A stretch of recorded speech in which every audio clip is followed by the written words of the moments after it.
It's Stephanie Shea, Chief Astrologer for janspiller.com with your August astrological overview. I've got good news for you this month. We're going to clear the shadow, Mercury Retrograde, on the 15th. And as you know, Mercury was retrograde most of July from the 7th to the 31st.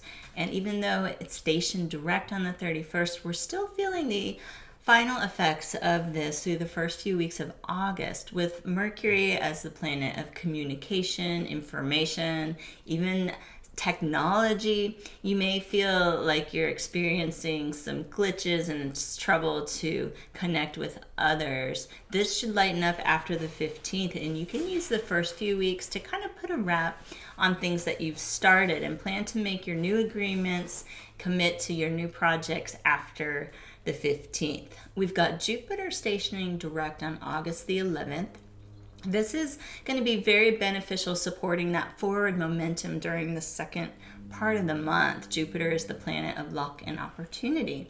During the months that it is in retrograde, you're kind of having to make your own luck. And once it turns direct, I feel that it's much easier to attract the people and resources that you need to achieve a goal. So if you've been sort of working on your own as far as you can take something, after the 11th and especially after the 15th, it's going to be great timing to reach out to someone, to present your ideas, to go for that new opportunity and send the message to the universe that you're ready to take on the next challenges.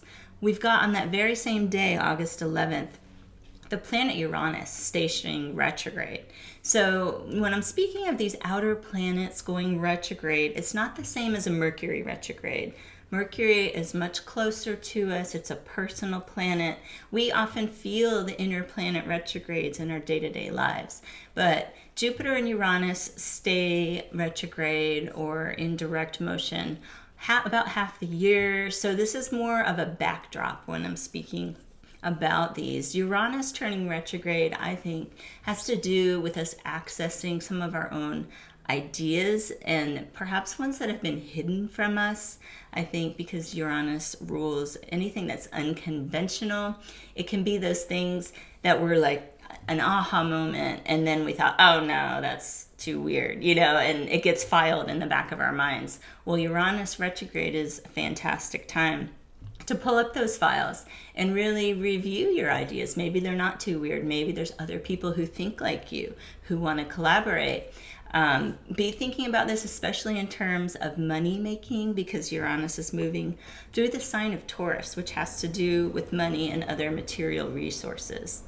Now, on the 15th, which is that same day we clear Mercury retrograde, as I mentioned, we've got an Aquarius full moon. And this is going to be a high energy time. The full moon always heightens people's emotions, so it's going to be important not to get pulled into other people's dramas. What the full moon is good for, and especially this month in the sign of Aquarius, is finalizing projects, group projects, creative projects, humanitarian efforts. All of these are especially supported by the sign of Aquarius. And it's a really good time to shine a light on what makes you and the people around you unique or different, and celebrate these differences. I think that's a really important Aquarian inclusive theme. And it can help you step back and look at the big picture. Now we've got the sun moving into Virgo on the 23rd. This is going to help ground everybody. Virgo's an earth sign. It'll bring these practical energies back into our daily lives. A lot of times when the sun is in Leo, we sort of have our mind more on play and taking a break, which is very important. Can't be working all the time. But this Virgo energy really is helpful for getting down to business, for sticking to a plan that you've made for yourself and kind of chipping away a little bit at a time. It's not, I'm going to stay up all night and do everything. It's more looking at the next week, the next month, how much can I accomplish bit by bit. The Virgo sun loves this. So during the coming month while we're in Virgo season, put your mindset in that direction. We have a special Mars and Venus conjunction on the 24th. I think this is kind of romantic. Mars and Venus are our relationship planets. They help us to kind of find common ground with each other.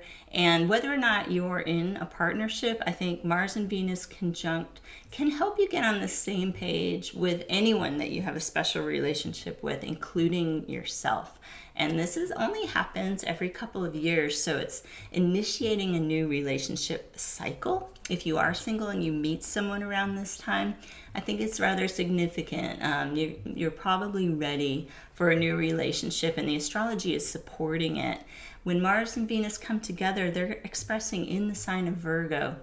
This is very practical. It's going to help people support each other on a very practical level. What do they need? How can you help those around you that you care about achieve their goals and live their best selves? Now, the new moon this month is in Virgo also.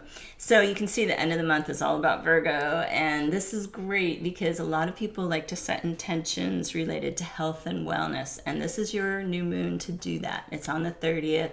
If you've been trying to eat healthier, move your body more, set your intentions at this new moon. It's also fantastic for work-related intentions.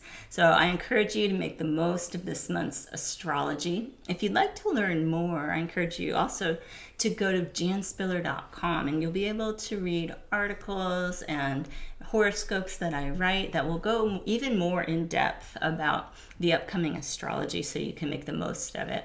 So I hope you all have a fantastic month. See you in September with your astrological overview.